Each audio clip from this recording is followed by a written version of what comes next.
let's take a closer look at stress or anxiety. I wanted to share this commonly used stress inventory, which is a quantitative way of understanding, or at least numerically defining, how stressed someone might be. And it gives a long list of major life events that someone may experience. And it provides a quantitative value, so it gives, I don't want to say completely arbitrary, but somewhat arbitrary number, assigning points to the relative weight of these various life events that someone could experience. Numbers are a reflection of someone's understanding of how impactful these events are, right? How much weight they must take up in someone's life, how meaningful they are to someone. But it also presumes that this is the same for everyone. So this kind of stress inventory is a really interesting example of how someone has attempted to objectively study stress, but it too is tied up within a certain understanding that some events are more stressful than others, and they may not all carry the same weight nor the same kind of understanding and meaning for everybody who experiences them. So let's consider another example, one that we might be facing right now as finals are upon us. Are finals stressful? This depends. If the outcome is in question and the outcome matters, then yes, they would be experienced as stressful.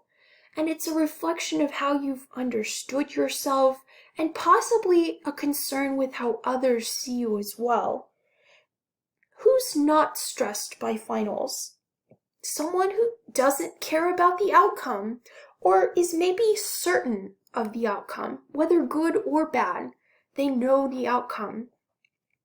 If they are confident in the outcome, they know they're going to be successful, or they know they're going to fail, it may not be a stressful situation for them. And take note of how each instance here is a reflection of how someone has understood and taken up this situation. Finals are not an object in and of themselves with some objective value, right, as being stressful or not. The degree to which they are stressful is a reflection of how someone has understood and is invested in the situation. Anxiety is more or less an implicit universal experience, at least for Westerners in the 21st century. Now, as we take a look at this from a social construction point of view, we're reflecting on the social understanding that anxiety is an appropriate response, one that has also been validated medically. And as we look at this, we're going to be reflecting on the question of how is being anxious revelatory of what we value? And not just as individuals, but as a society, what do we value? In short, being anxious is a stance before the world. It's an indication of having cared about something. Those aspects of what we're concerned about, right, what we're anxious before, is revelatory of something that we value. Being stressed, being anxious is part of our everyday vocabulary, and that's engendered by cultural sources as well, whether it's in movies or TV shows. It also spreads like wildfire on social media.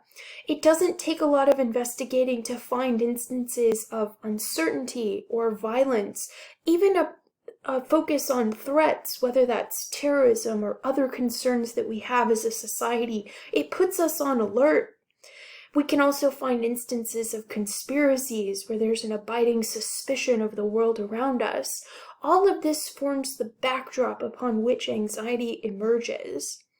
Now, as we just saw, the HPA axis is part of the experience of anxiety, right? We can be told that it's our HPA axis acting up or in overdrive, high levels of cortisol. But what else beyond just this material physical experience comprises what it means to be anxious?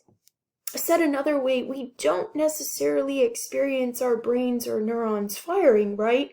So we can focus not just on the material and efficient causes, but I will say that this focus on what causes it materially is itself expressive of having placed emphasis on and valuing this above other causes, that this too is socially constructed. One of the aspects that we saw in our look at disorders and the social construction of disorders was this focus on individual causes, that is, ignoring how this emerges within a society.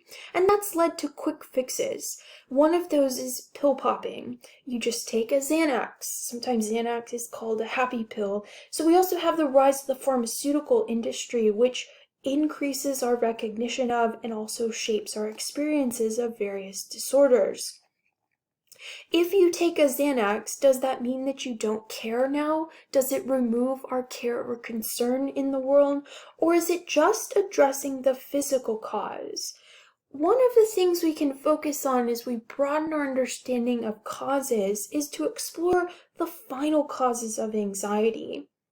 As this becomes legitimized as a medical disorder, that is, as the pharmaceutical industry and the DSM recognizing it as not just neurotic, so being panicked or having a phobia of some object or even of other people, these aren't just neurotic tendencies that people might have. They become bona fide medical disorders.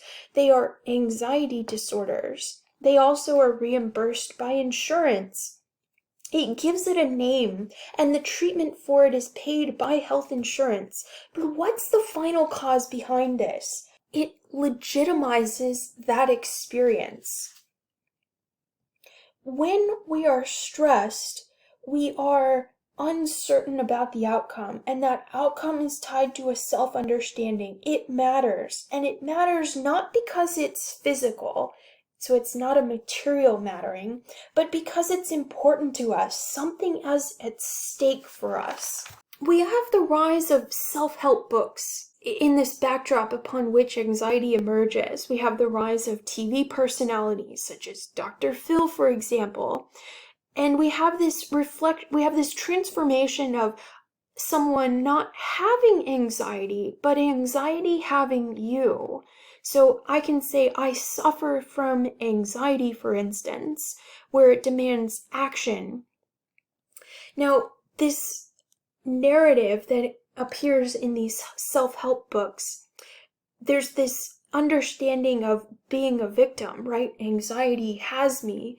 This notion or focus on mental healing. You're hurt and now you're cured. There's also this vulnerability. You can take back your life. And this sense of powerlessness, right? This is not a coincidence here. It's part of the milieu in which anxiety becomes a possibility. So this sense of drowning in a sea of stress, for example, anxiety is no longer a matter of willpower, but something else entirely. You now have a medical condition and you need treatment by a professional, which has led to the increase in the rise of psychologists and therapists, as well as an increase in drugs. Now, I'm not saying these are good or bad, but just describing the historical and cultural context, this cultural script upon which anxiety becomes something that we all have experienced. This has emerged in a society where previously self-reliance and mental toughness were once valued, held in high esteem, were highly regarded, where it was unacceptable for the most part to seek help, that if you couldn't help yourself, you were weak. But now anxiety becomes an emotional sickness that almost everyone adopts. What kind of weirdo are you if you haven't been anxious before, right? It's kind of expected, this cultural script that we have, that everyone has been stressed at one point in their lives, probably multiple times. It's commonplace now. You don't have to be ashamed to admit that you're stressed. We say it all the time.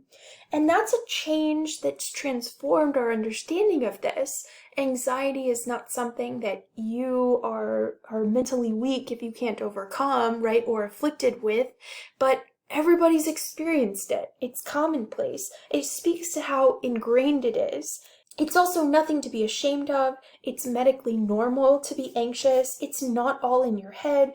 And that also means that it's not your fault, and you can't be judged for it. So if it's a bodily disease, it's not a lack of willpower on your part. You're afflicted with it, right? Anxiety has you. Now, you can get out of that by taking drugs, right? To alleviate that, to cure yourself of that. But that's part of how we understand and experience ourselves. So if we reflect on PTSD, which is part of the anxiety disorders and the DSM, it became official as a diagnosis in 1980, and it started to emerge in World War I with a psychologist describing this, as a physician describing this as shell shock. And it was describing individuals who became distressed and distraught. They were affected by their experiences in the war, and it became a diagnosable disorder, which we now know as PTSD, in 1980. Now, this is an interesting chance to reflect back historically at other wars, and if we pick a very UD one, the Trojan War, did those individuals who fought at the Battle of Troy, for instance, did they experience PTSD? No, this wasn't a term, much less a way of understanding one's situation. PTSD was not a way of understanding their experiences. Now, I mention this because we are embedded in a culture, in a social milieu in which anxiety is one of many possibilities for understanding ourselves. They did not have that same cultural embeddedness that we have. Their perspective on the situation was very different than our own. This is a silly example, but it's also the same reason they didn't take Xanax. Xanax affects the levels of serotonin. Serotonin is a very recent discovery, and by that I mean it's only a recent discovery in the sense of a recent way of looking at these experiences. Just like we heard about in the podcast on colors with the perception of blue, it's not just the presence of a cone, but giving it a name, calling it out, recognizing it as blue. All of this takes a certain way of looking. So biology is a way we now experience ourselves. Itself is expressive of how we've come to understand anxiety. So serotonin did not experientially exist for the individuals who fought in the Battle of Troy. That was not an understanding afforded to them. It wasn't a possibility. So the answer to the neurobiological reductionism is not a full turn in the other direction, to say that it's all in your head, that it's solely a mental thing, or that it's tied to a weak character, you can just will yourself to get better. We can reflect on how stress is studied. Social construction here is not focused on identifying a cause, not saying these things are causing stress, but rather that the emergence of experiencing something stressfully is tied to a social cultural milieu that makes it possible. In short, it's an understanding of how we are embedded and involved and understand the world around us.